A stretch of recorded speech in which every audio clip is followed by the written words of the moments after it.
आप सभी को संजीव एआई मोटिवेशन चैनल में स्वागत है। अगर आप पहली बार इस चैनल पर आए हैं, तो आप सभी का बहुत बहुत धन्यवाद। हम इस चैनल के माध्यम से हर व्यक्ति के जीवन में कुछ सकारात्मक विचार लाना चाहते हैं। इसलिए भविष्य में भी अच्छे वीडियो पाने के लिए चैनल को सब्सक्राइब करना न भूलें। तो आइए अब इस वीडियो के माध्यम से कहानी को समझने की कोशिश करते हैं। छोटे से गांव में एक बुजुर्ग व्यक्ति रहता था, नाम था हरिशंकर। वह न कोई बड़ा अफसर था, न कोई अमीर आदमी, लेकिन गांव के हर इंसान की जुबान पर उसका नाम था। प्यार से लोग उसे हरि बाबा कहते थे। उसका जीवन बहुत साधारण था, एक पुराना सा मकान, थोड़ा बहुत खेत और रोज मंदिर जाकर सेवा करना।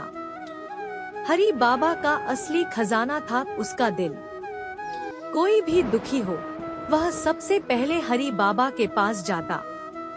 कोई भूखा हो तो बाबा अपना खाना बांट देता। किसी का बच्चा बीमार हो जाए तो बाबा आधी रात को भी घर पहुंच जाता। उसने कभी किसी से कुछ नहीं मांगा, पर सब उसे देने को तैयार रहते। एक बार गांव में बाढ़ आई, कई घर बह गए, लोग परेशान हो गए। उस समय प्रशासन से पहले हरि बाबा ने लोगों को मंदिर में शरण दी, अपने खेत से अनाज निकालकर बांट दिया।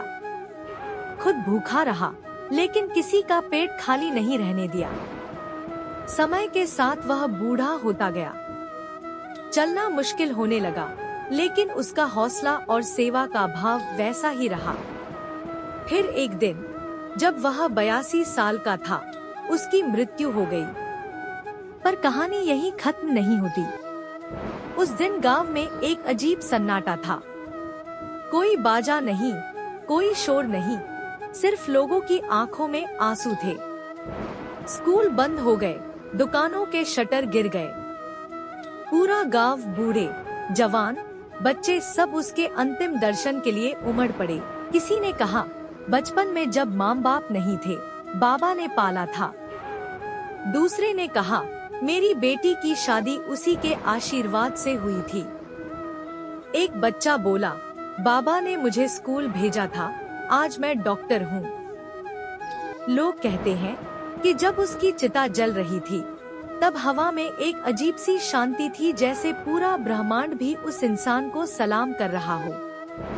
उसके मरने के बाद किसी ने एक पत्थर पर खुदवाया, एक ऐसा इंसान जो मरकर भी लोगों के दिलों में जिंदा है।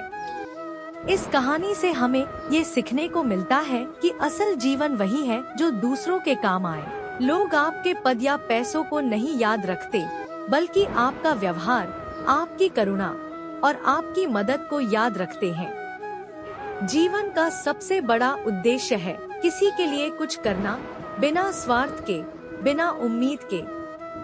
जब हम दूसरों की जिंदगी में रोशनी बनते हैं, तो हमारी खुद की जिंदगी कभी अंधेरे में नहीं रहती, चाहे हम इस दुनिया में रहें या नहीं। बहुत समय पहले की बात है, एक घने जंगल के पास सत्यग्राम नामक एक गांव बसा हुआ था। इस गांव में एक सज्जन और दयालु किसान रहता था, उसका नाम था हरिराम। वह अपने सीधापन और दूसरों की मदद करने की आदत के लिए दूर दूर तक प्रसिद्ध था। हरिराम का एक पुराना दोस्त था, राजू। राजू चालाक था, परंतु बहुत स्वार्थी भी। उसने कई बार हरिराम से मदद ली, लेकिन कभी भी उसके बदले कुछ नहीं दिया। हरिराम को भरोसा था कि एक दिन राजू बदल जाएगा। एक बार गांव में महामारी फैली, बहुत से लोग बीमार हो गए और हरिराम ने बिना किसी स्वार्थ के सबकी मदद की। दवाइयाँ, खाना और यहाँ तक कि अपना घर तक खुला छोड़ दिया बीमारों के लिए। इस दौरान राजू भी बीमार पड़ गया। हरिराम उसे अपने घर ले आया, खुद की देखभाल छोड़कर दिन रात उसकी सेवा की। कुछ हफ्तों बाद जब राजू ठीक हो गया, तभी गांव में एक बहुमूल्य जमीन को लेकर विवाद हुआ। वह जमीन हरिराम की थी, लेकिन उसके कोई कागज नहीं थे। राजू ने मौके का फायदा उठाया और दावा कर दिया कि वह जमीन उसकी है। हरिराम को जब यह पता चला तो वह टूट गया। जिसे उसने अपने शरीर के हिस्से की तरह अपनाया था, उसी ने पीठ में छुरा घोंप दिया। गांव की पंचायत में मामला गया। हरिराम के पास कागज नहीं थे और राजू ने झूठे गवाह खड़े कर दिए। फैसला राजू के पक्ष में गया। हरिराम ने गांव छोड़ दिया, लेकिन उसने किसी से बदला नहीं लिया। वह एक दूसरे गांव गया और वहां फिर से खेती शुरू की। सालों बाद जब राजू का लालच और धोखा गांव के और लोगों को भुगतना पड़ा, तब लोगों को सच्चाई का एहसास हुआ।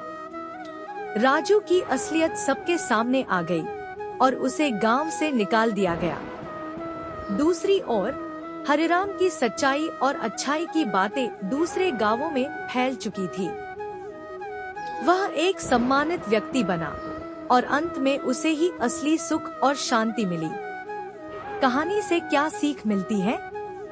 एक, जो व्यक्ति तुम्हारे अंग काटकर भी तुम्हारी मदद का दिखावा करता है, वह सबसे पहले तुम्हें नुकसान पहुंचाएगा। मतलब यह कि हर किसी पर आंख मूंद कर भरोसा नहीं करना चाहिए, विशेष रूप से ऐसे लोग जो बार बार आपके त्याग का फायदा उठाते हैं। 2, अति भरोसा अंधा भरोसा बन जाता है। भरोसा जरूरी है, लेकिन उसके साथ विवेक और अनुभव भी जरूरी है।